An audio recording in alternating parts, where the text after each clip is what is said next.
I didn't hire you because you're smart, he said. I hired you because you remind me of someone I failed to protect. That was the third sentence my new boss ever said to me. The first two were, "You're late. Don't let it happen again." Standing there in my awkward heels, clutching a tablet I hadn't figured out how to unlock yet, I blinked up at Lucen Vale, the infamous CEO of Veyron Corporation. I'd heard rumors. He ran entire departments out of fear, could read through people like spreadsheets, and had never once been seen laughing. Now I understood why. Lucen Vale looked like someone God made on a deadline. Sharp lines, dark hair slicked back like a villain in a fashion campaign, and eyes so pale they looked almost silver under the building's cold lights. His suit was perfect, his posture unshakable, and his presence suffocating. And yet he had hired me. I wasn't Ivy League. I didn't have family connections. I was just Naomi Wells, 24, nervous, and one missed subway away from crying in a restroom stall. "Follow me," he said, without waiting to see if I would. I did.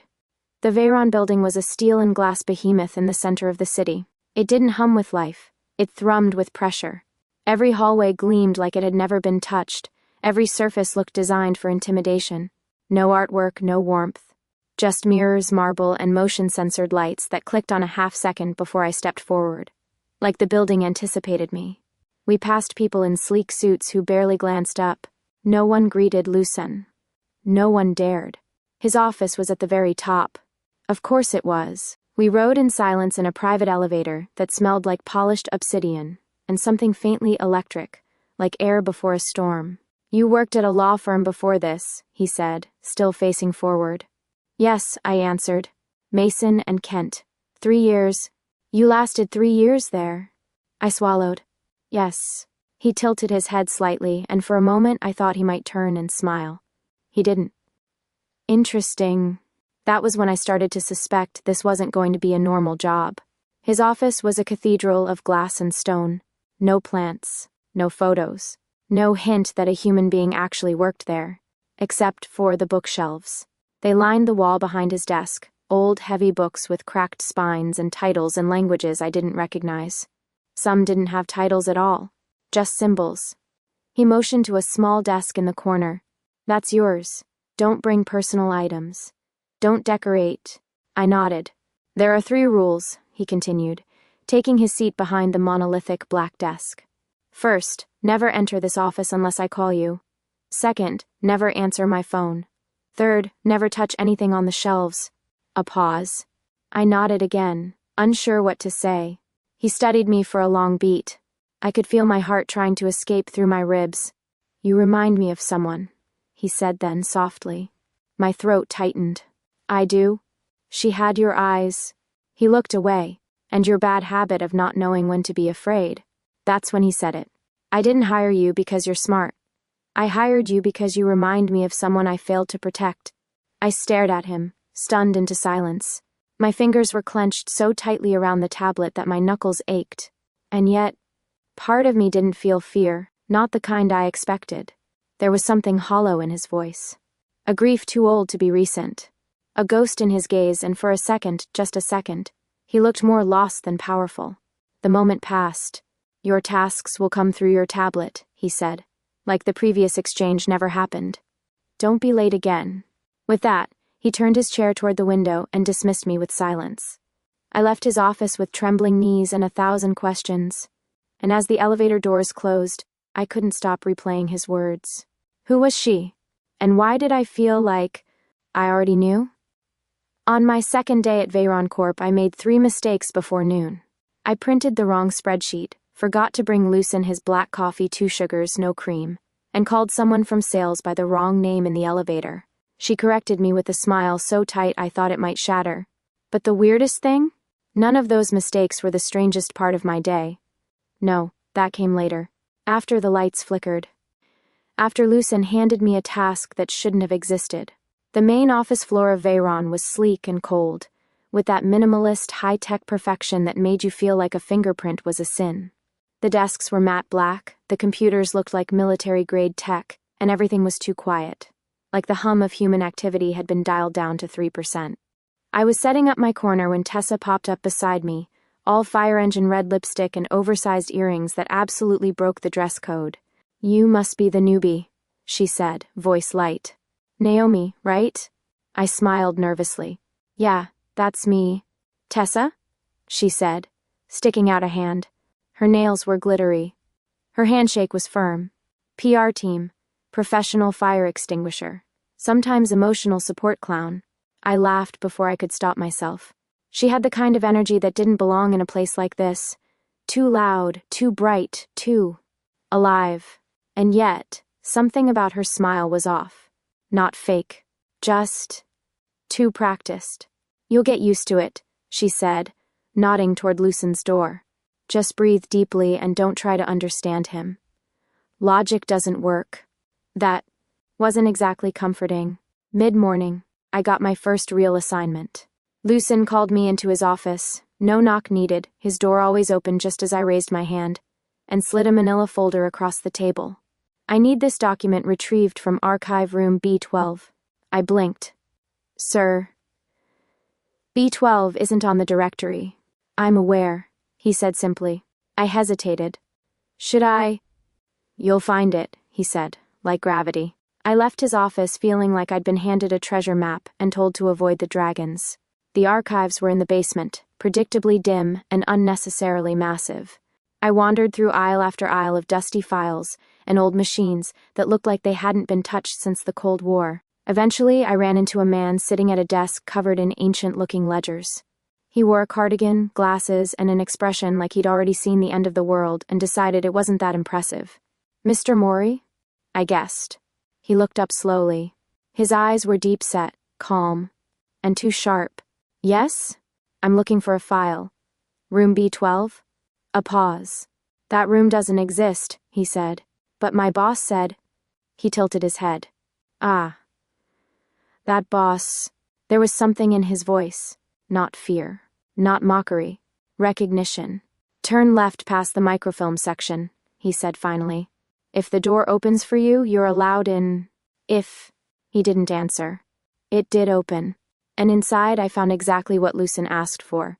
A file that wasn't scanned, tagged, or digitized. Handwritten notes, ink faded with age. The pages smelled like smoke and something older. I didn't dare read it. When I returned it to Lucen, he didn't thank me. Just took the folder, nodded once, and returned to his screen. But something in his posture changed. The faintest softening. Like I'd passed a test I didn't know I was taking. That afternoon, he asked for coffee. From a place I'd never heard of. Moonlight Cafe, he said. Corner of Essex and Delancey. I checked my phone. That cafe had closed down 3 years ago. Is that a joke? I asked carefully. He just looked at me. Not smiling, not blinking. Did I sound like I was joking? I walked to the intersection out of pure curiosity. There was no cafe, just an empty lot. When I came back and told him it didn't exist, he said nothing for a long time. Then, strange. It used to. That night I dreamed of a cafe with violet wallpaper, jazz music, and a barista who had my face. Over the next few days, stranger things happened. Lights flickered when Lucen walked past. Printers jammed if he was nearby. My computer once typed out my grocery list before I touched the keyboard, a list I hadn't even written down yet. And worst of all, he knew things. Once, I was struggling to word an email. My cursor hovered over kind regards for a full minute. Then my phone buzzed. Just write it as you mean it, the text said. You're wasting time pretending. There was no name on the message. No number. Only one person could have sent it. One evening, I stayed late to organize the supply closet. My shoulders were stiff, my head pounding. I reached for a box on the top shelf and accidentally knocked over a desk lamp balanced precariously on the edge. It started to fall, and then it didn't. A hand caught it midair. Before it started to truly fall, Lucen stood behind me. His expression was unreadable, but his fingers were wrapped around the lamp with eerie ease, like he'd seen it fall before. You okay? He asked. I managed a nod, heart in my throat. How did you? Intuition, he said softly. Then he handed me the lamp and walked away without another word. By the time I left that night, the office was empty. The halls darker, the silence heavier. I looked at the ceiling lights, at the shadows stretching under the office doors. And for the first time since I'd arrived at Veyron, I realized something I hadn't wanted to admit. Lucen Vale wasn't just mysterious. He wasn't just powerful. He was impossible. And somehow, I wasn't afraid. I was fascinated. Lucen's office was usually locked, not just metaphorically, like an unspoken rule or a sense of looming judgment, but literally. The door recognized only his fingerprint or his voice. At least, that's what I'd heard from Tessa, who once tried to drop off a report and got denied by the system like it was a jealous lover. So when I arrived one morning and found the door slightly ajar, I froze. There was no one inside, no light. Just the shadowed silhouette of his desk, the towering bookshelves, and the scent of cold paper and electricity. I hesitated. He hadn't called for me. But there was a note on my desk, file retrieval, top shelf, left of the second cabinet. No signature, no seal, just those words. And the door, open like it was waiting. Inside, the room felt colder than usual, like it existed in a different temperature than the rest of the building. The blinds were half drawn, casting narrow slats of morning sun across the floor. The bookshelves stretched up to the ceiling, lined with tomes that looked like they belonged in a museum, not an office.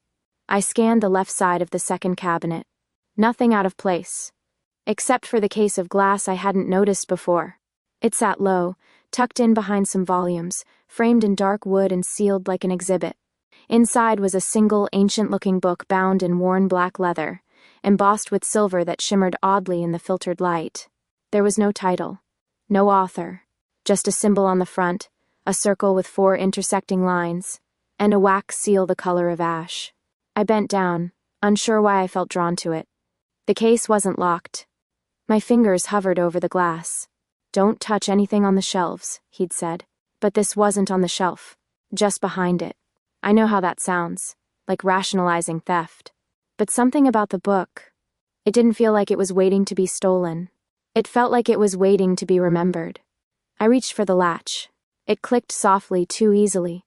The front panel slid open, smooth as silk.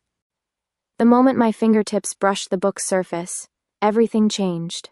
A sudden pulse, like static through my arm. The silver seal flared with light, blinding, alive. It burned cold and hot at the same time. And then, total darkness. The lights in the office cut out with an audible pop. So did the hum of electronics, the distant click of printers, the murmur of the building's artificial breath. All of it, gone. I gasped and staggered back, my hand still tingling. Then I saw him, not Lucen as I knew him, not the composed CEO with his crisp suits and silver eyes. This was something else. He stood where the bookshelves ended, cloaked in darkness, or maybe made of it. His outline was still humanoid, tall, graceful, but wrong at the edges, like reality bent around him. His eyes were no longer silver. They were burning, not with flames, but with something deeper, like coals holding centuries of heat. His skin looked like shadows spun into form, moving gently, like wind over water. And behind him, wings. Not angelic, not leathery either. Just there, a suggestion of shape that flickered when I blinked, like my mind couldn't decide what it was seeing. He didn't move, didn't speak, neither did I. I was frozen, but not by fear. By something else. There was pain in him. Not the kind you could bandage. A soul-deep fracture. A loneliness so vast it had shape. And it was familiar. I don't know how long we stood there, the world between us silent. Seconds. Maybe. Years. Then his lips parted, and in a voice lower, older, and sadder than I'd ever heard, he whispered, "Not again." He stepped back, and the shadows swallowed him whole. The lights snapped on. I was on the floor, knees buckled beneath me, heart racing like I'd just run through a nightmare I couldn't remember. I scrambled to my feet, my hands shaking. I didn't scream. I didn't cry. I just stood there, staring at the empty space where he'd been. And for some reason I couldn't explain. My chest ached. Not from fear. From sorrow. The elevator ride down was a blur. No one asked why the lights had flickered. No one mentioned the outage. Maybe they didn't notice. Maybe it was just his office. Just me. When I returned to my desk, the note was gone. No one had seen it. Tessa raised a brow when I asked about it, but didn't press. I didn't see Lucen for the rest of the day. But I couldn't stop thinking about that moment. Those eyes, That voice. Not again. He wasn't afraid of me discovering his secret. He was afraid I would become it. The next morning, Lucen's office door was closed. Locked. Silent. No messages came through the tablet. No orders. No coffee run. Nothing. It was as if yesterday had never happened. As if the lights hadn't died. As if I hadn't seen him become someone else. But I hadn't imagined it. My fingertips still tingled where they'd touched that book. By late afternoon, my nerves were strung so tight I jumped when the elevator dinged behind me. I turned. It was him. Lucen stepped out slowly, hands in his coat pockets, expression unreadable. His eyes landed on me. He didn't speak, but then, without a word, he nodded toward the elevator. An invitation. I followed. The elevator ascended in silence. Floor after floor passed by, then kept going. Higher than the top of the employee directory. Past the executive wing. To a button marked only. The doors opened to the roof. Wind rushed around us, catching my hair and coat, pulling at the tension between us like it wanted to unravel it. Lucen walked to the edge, looking out over the city's jagged lights. His back was impossibly straight. His hands, gloved, curled tightly at his sides. I waited.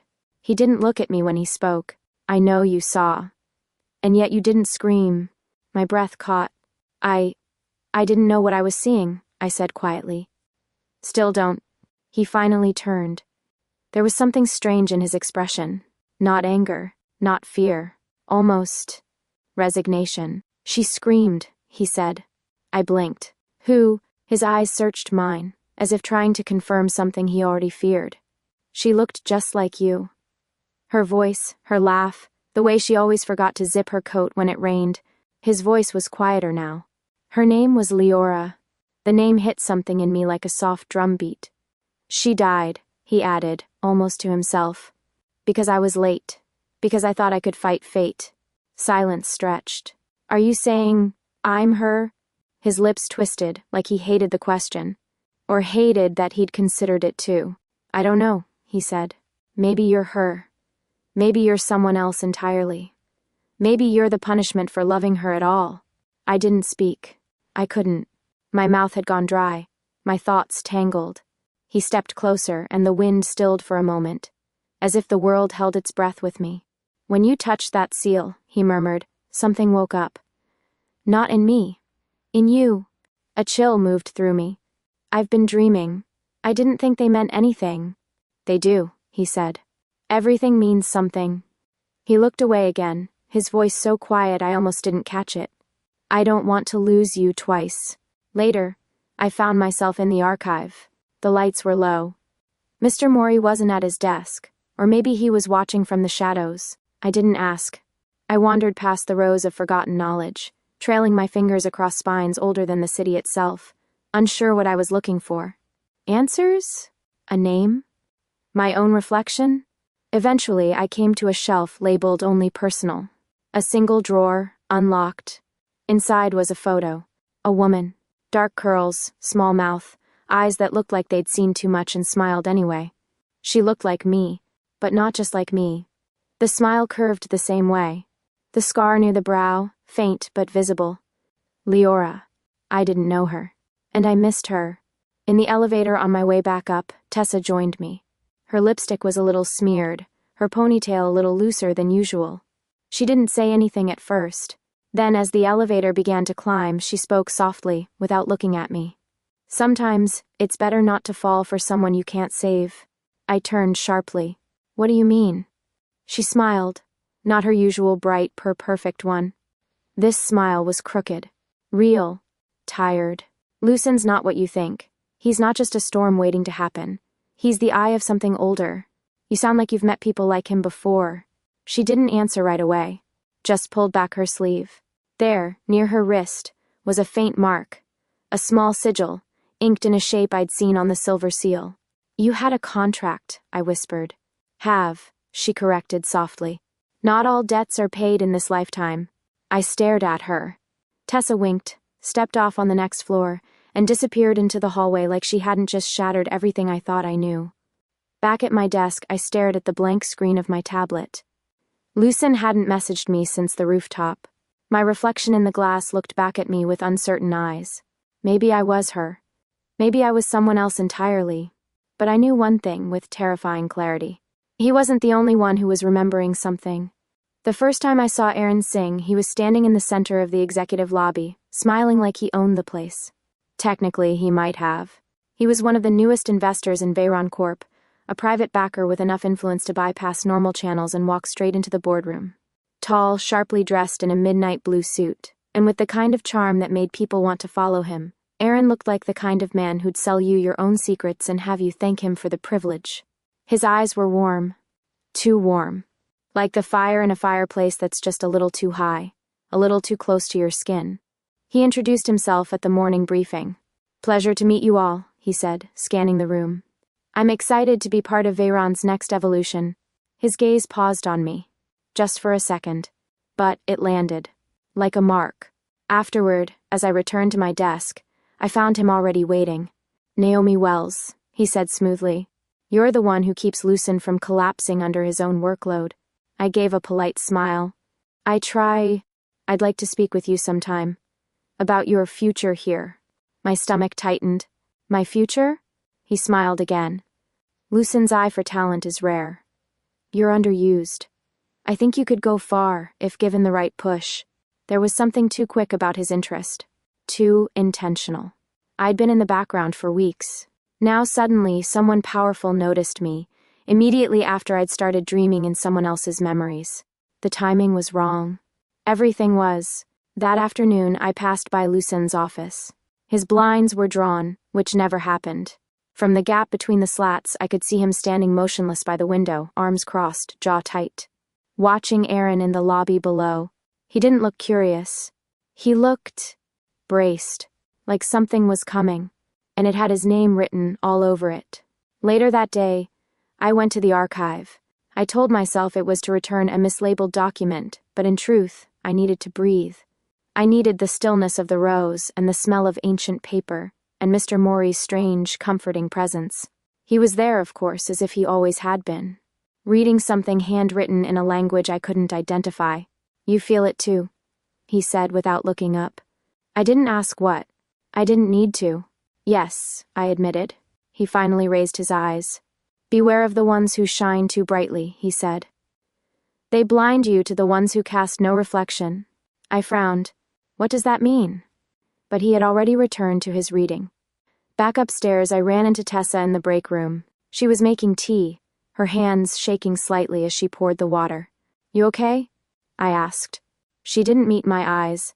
"Headache. Long day. Aaron said he wants to talk to me," I said carefully. Tessa's hand froze mid-pour. I watched a drop of hot water splash over the rim of her mug. She didn't react. "Oh," she said after a beat. "Of course he does. You know him?" "I've heard of him," she said too quickly. "People like him. They don't just invest in companies." Her fingers tightened around the cup. "They collect things." I wanted to press. I didn't. Because something in her posture warned me that if I did, something fragile might break. In her or in me. It happened at the end of the day. Most of the staff had gone home. The halls were quiet, humming softly under low lights. I was at my desk, gathering my bag, when a voice said, "Naomi." "Aaron." I turned. He was smiling again, calm and assured, like we were old friends. "I just wanted a quick word before I leave." "Of course." He stepped closer, too close. I instinctively took a half step back. He ignored it. "You're talented," he said. "And you're interesting. There's something different about you. Something I can't quite place." I forced a smile. "I get that a lot." He chuckled. Then he reached out and gently took my hand. His fingers were cool. Too cool. He leaned in, not threatening, not invasive, but intimate in a way that felt all wrong. "You've been marked before, haven't you?" he murmured. "I can smell the seal." The world tilted. I yanked my hand back. He didn't stop me, just smiled a little wider. "Be careful who you trust, Naomi." And then he turned and walked away, the echo of his shoes like teeth on tile. I stood there long after he left, heart pounding, hand tingling where he'd touched me. I didn't know how he knew, or what exactly he knew. But I was certain of one thing. Aaron Singh was not just a man, and he had come here looking for something, or someone, and somehow, he'd already decided it was me. I didn't plan to call my mother, but after Aaron's words echoed through me for the 100th time, "You've been marked before," I needed someone to tell me I wasn't losing my mind, someone who knew where I came from. So I sat cross-legged on my bed, staring at the city lights bleeding through my window, and pressed call. She picked up on the third ring. "Naomi?" Her voice sounded surprised. "It's late." "I know, I hesitated. "I needed to ask you something." A pause. "Is everything okay?" I almost said yes. Instead, "Did anything strange ever happen to me when I was a kid?" Silence. Too long. Then, carefully, "What kind of strange?" "I don't know," I said. "Something unexplainable. Maybe something you never talked about because you thought I wouldn't remember." Another pause. Then, "Why are you asking about this now?" I swallowed. "Because I think someone's looking for me, or something. And I need to know if there's a reason." Her voice, when it came back, was thinner. "This is about your job, isn't it?" "No," I lied. "Yes. Kind of." She sighed. A low, tired sound I hadn't heard since I was a teenager. "You always were too curious for your own good." That set something off in me. "Mom, I'm not a child anymore. If there's something I need to know." "You almost disappeared once." The words hit like a slap. I blinked. "What?" "You were 5. We were at the coast. You don't remember, do you? It was summer. You were playing in the tide pools near the rocks." I racked my memory. Nothing but flashes. Salt water. Wet sand. "You wandered too far," she continued. "We couldn't find you for hours. We thought you drowned. And then, you just showed up again. Dry. Not a scratch on you." A chill ran up my spine. "Where was I?" She hesitated.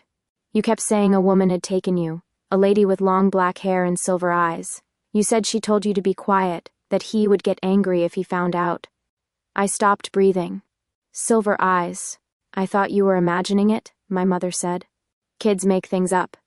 "But your father," he started asking questions. "About my sister." I froze. "What sister?" Another beat of silence. Then, "Leah." The name landed in my chest, like something heavy and ancient. "You had a sister?" I whispered.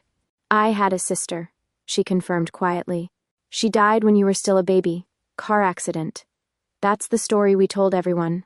But it's not the truth." "No," she said. "It's not." I waited, heart thudding.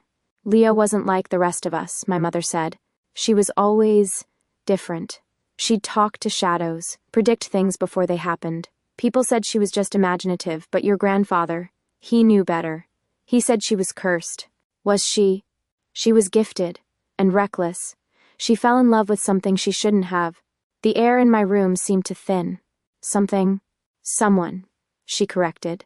"A man who never aged, who only appeared when no one else was looking. He gave her power, or maybe she gave it to him. I don't know. But one day she vanished. Just gone. We found her body 2 days later in the woods." My throat tightened. "And no one investigated?" "There was no crime scene, no evidence, no wounds. But her face..." "Naomi, she died terrified." I shut my eyes.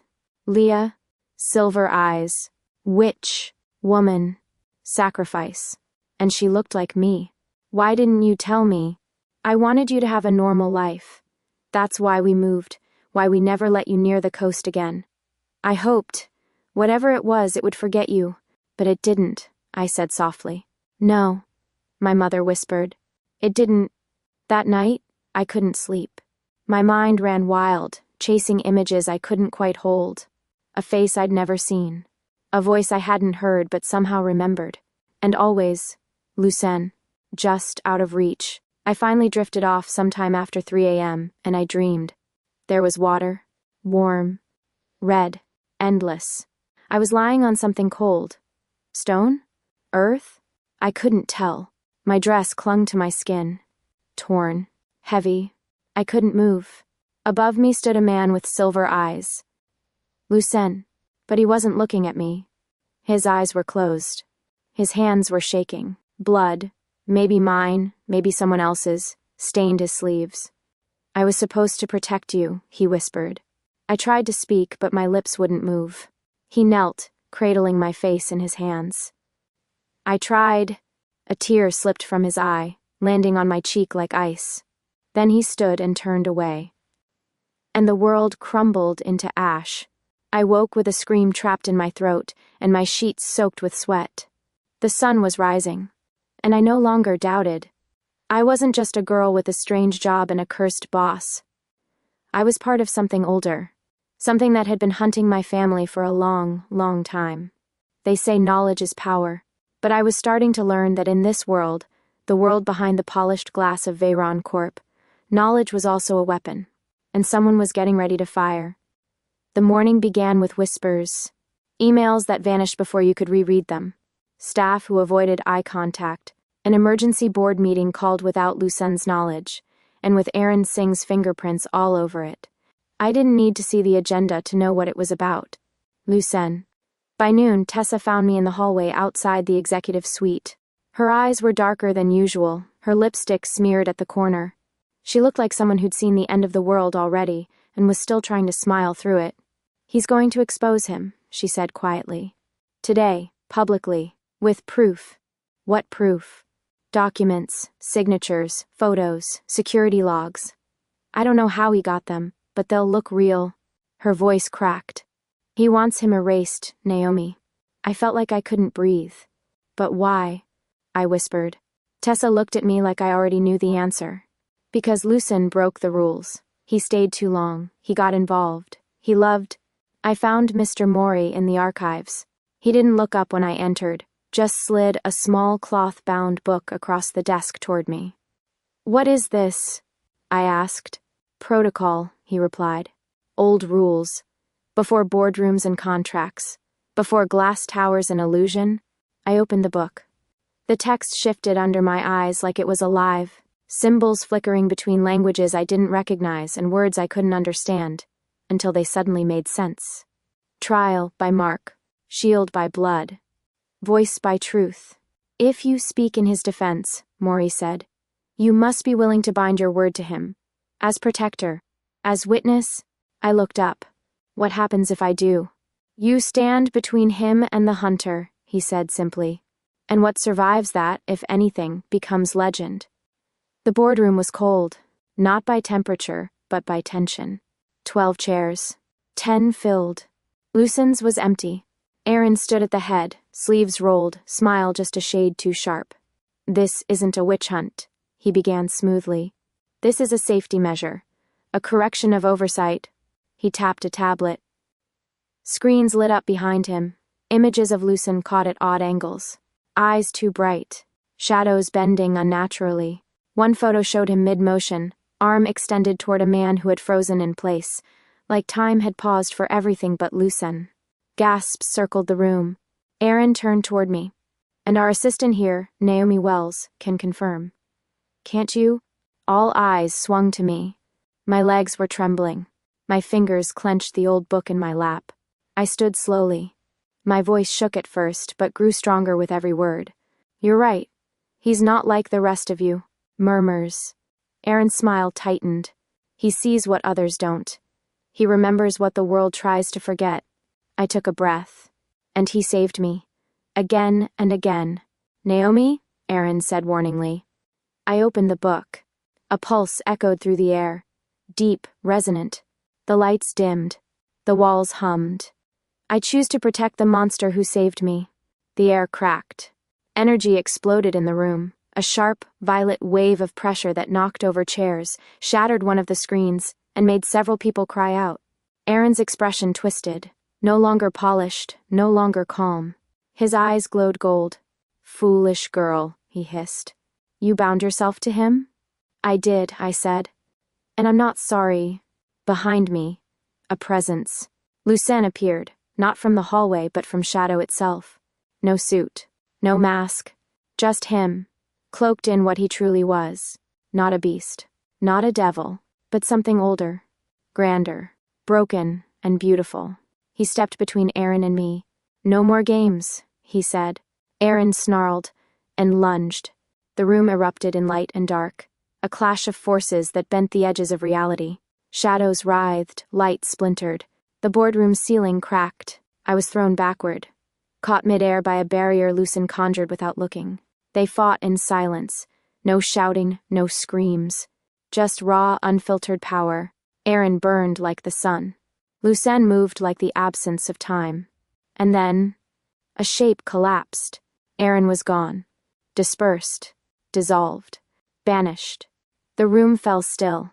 Lucen stood in the center, chest rising hard, eyes dimmed. His shoulders trembled. Blood, if that's what it was, streaked his temple. He turned to me. I broke the rules, he said hoarsely. They'll come for me next. I'll protect you. But he shook his head. No, not this time. He walked toward me, each step slower, heavier. And then, his seal began to glow. He pressed something into my hand. A silver ring. His ring. They'll erase me, he whispered. But not you. You'll remember, Lucen? He leaned forward, pressed his forehead to mine. I don't need power, he said. I just needed you to be safe. And then he was gone. Vanished.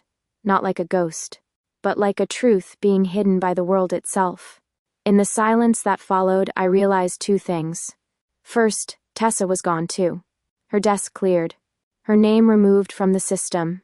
Second, I was still holding the ring. And it was warm. 1 year later, the city didn't feel different, but I did.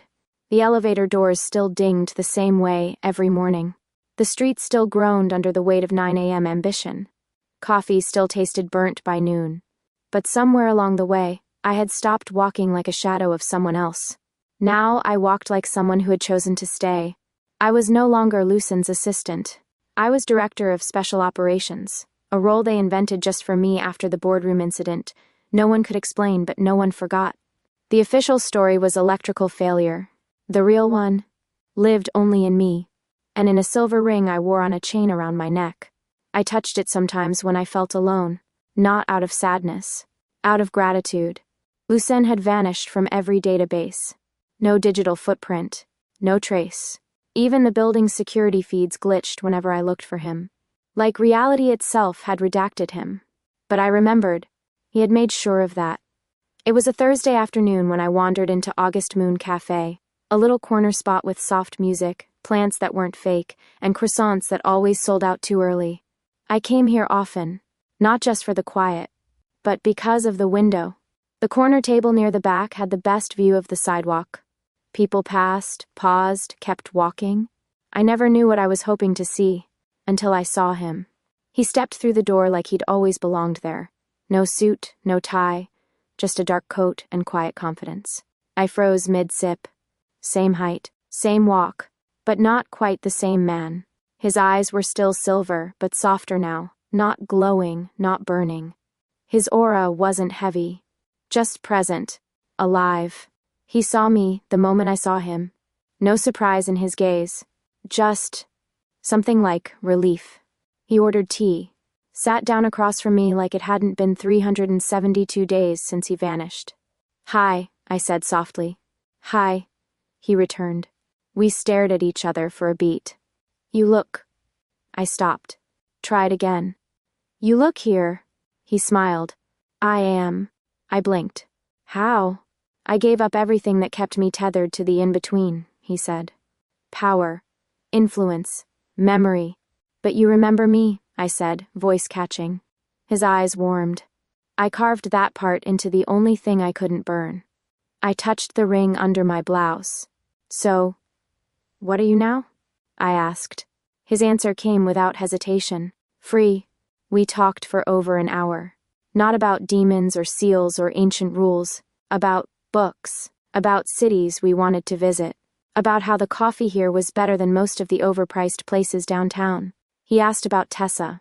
I told him I hadn't seen her since the day he disappeared. But sometimes I found traces.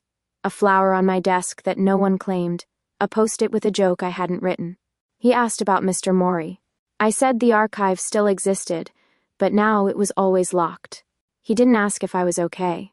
As we stood to leave, I hesitated. I don't know where you go from here, I said. Or what you are now exactly. He tilted his head. Neither do I. I smiled. That doesn't scare you? It used to. He paused. But now, I'd rather not walk alone. And then, quietly, I'm not your boss anymore. But if you still have time, I'd like to walk beside you now. My heart didn't race. It steadied. I think I've been waiting for you to say that, I replied. We stepped out into the street. The sky was overcast, but the wind was warm. He offered his hand, not as a command, as a choice. And I took it. We didn't promise forever, just this. A new beginning. One where no one had to hide. One where the past was real, but no longer the cage. One where the monster didn't have to be saved, and the girl didn't need to be afraid of what she was.